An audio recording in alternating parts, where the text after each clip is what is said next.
What is up, music nerds? These are the hidden settings of the Roland VT-4. I watched a lot of videos on this thing before I bought it, and a lot of people left out a lot of stuff. These are things you wouldn't learn unless you read your manual. So first thing here is talking about the noise gate. In order to access the noise gate, because it does have one, you wouldn't know it, but it does, you hold manual and you hit vocoder, and then from there you've got just four settings for it. So 1 is almost off, 2 takes a little bit more, 3, 4. So as you could tell there, when I was with the noise gate of 4, I pretty much had to shout in order for it to go in. So if you're in a really noisy environment or you're a vocalist who pretty much only screams, that's the setting for you, and you won't get nearly as much feedback. Another way to combat feedback with anything is the low-cut filter. And, you know, in the Helicons, this is right in the forefront. You know, there's like anti-feedback buttons and stuff. But with this, again, you wouldn't know it. It's kind of hidden. You hold manual, and you hit harmony. Manual, harmony, and then these are the low-cut filters. This is almost off, whereas 4 is an extremely thin audio range. So if you're getting a crap ton of feedback, maybe that will work well. I think by default, it's here at 2. But again, if you're getting a lot of feedback, maybe try 3. 4, though, I mean, 4 is so extreme. This is such a thin sound. But it's good to have nonetheless, and I keep it at 2. The last hidden feature of this we're going to talk about is what they call an enhancer. It just says clarifying the sound. I love this little box, but a lot of it's kind of vague, and they're using sort of their own terminology, which I'll get into a little bit more in a second. But this sound enhancer, you hold the manual, and then you hit megaphone. So manual, megaphone, and now I have it all the way up, but this is the normal. It's pretty subtle. It's almost, I can hear it better with rhythmic things, like if I'm talking in a conversation, hear that sort of extra crispiness that's adding, that sort of strange crunch coming in, versus this is more of the dry. So yeah, that's the sound. This is the sound enhancer. This kind of crazy crunch going on. I should turn it off for the rest of the tutorial though, just to help you hear this stuff. Okay, so here is another really important thing that is not well advertised. So you've got this slider here for our reverb, but when they're advertising this, they said it has delay. And I'm like, well, where's the delay knob, or where's the delay setting? It doesn't say delay anywhere on here. What you do is the bypass button actually doubles as your reverb type button. And with this, when you hold bypass, now here's your reverb modes. So this is your normal reverb. This is reverb with echo. We've actually got the types of names here in our manual.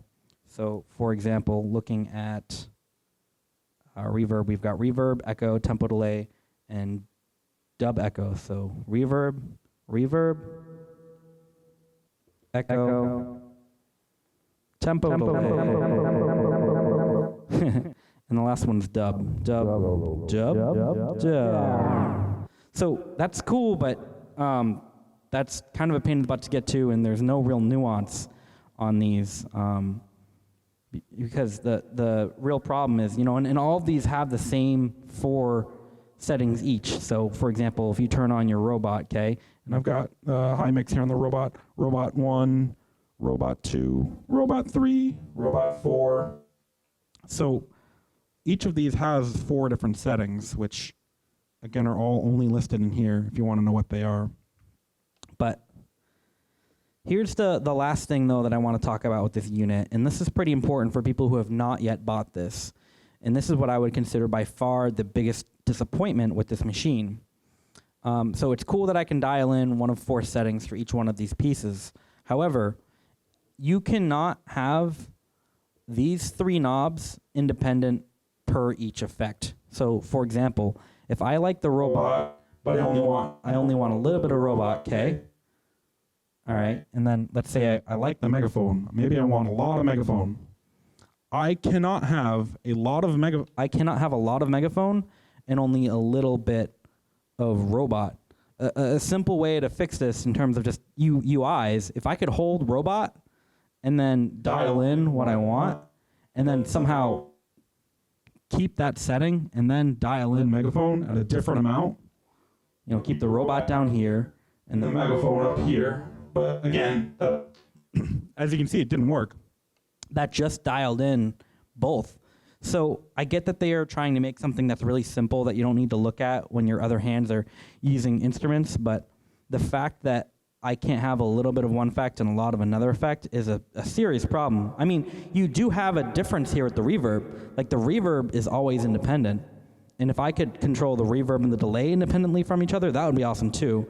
Like, the fact that the delay can only... I can't mix and match how much delay I want with how much reverb I want. It's just not for that.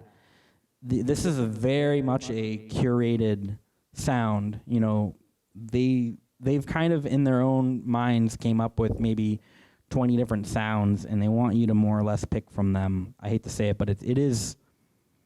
You can mix and match different effects with different settings on there, but you can't mix and match amounts. So I found that really disappointing. The other thing that is not very well explained is the pitch and the format. You know, what is the difference between these two? Because when you're first using the pitch, so let's get our effect in here, okay? We'll get both of these things centered. So this should be normal. All you're hearing right now, the effect that's coming in that sounds a little warbly, almost chorusy, that is the sound enhancer, which I have from the manual and harmony buttons pushed together. So when we want to adjust the pitch, that's one thing. But now let's adjust the format. Format. So those sound very similar. A high pitch sounds like this. And a high format sounds like this. The way that they describe format in their own words in the manual is masculine and feminine, which I didn't really get at first. Yeah, here we go. Format. Negative settings produce a masculine character. Positive produce a feminine character, which, okay, but honestly, I get it now. After using this thing for a bit, I really like it. Like, if I want my voice to sound a bit more aggressive, I turn this down a bit. And yeah, sure, it adjusts the pitch a little bit, but like, there is something menacing about my voice right now. Versus like just something like a little bit here. Let's see, just a little bit feminine. See that? It's just enough to sort of brighten up your voice. I'm trying to get this click in the middle here is not super grabby. It's just enough character to your voice where their terms make sense, and I think they did a good job with that once I sort of wrapped my head around it.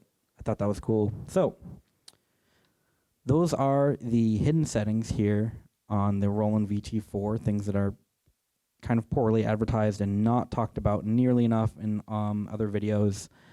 Not a lot of people talk about how to just save stuff too. Like, once you've got everything the way you want it, if I wanted to, you know, if I really like my robot here, if I really like this combo, you know, maybe Megaphone 3 and Robot 2, and then I wanted to save, if I wanted to save that with this much effect and this much reverb to 3, I press and hold 3, all that flashes, and then it's done flashing. Now that's saved. So this is my normal one, and then that's saved. So there you go. I hope this was helpful. I know it would have been helpful for me if I found this video, and that's the only reason I made it. Yeah, take care. Take good care of each other. Be nice to people. Be nice to retail workers. Bye.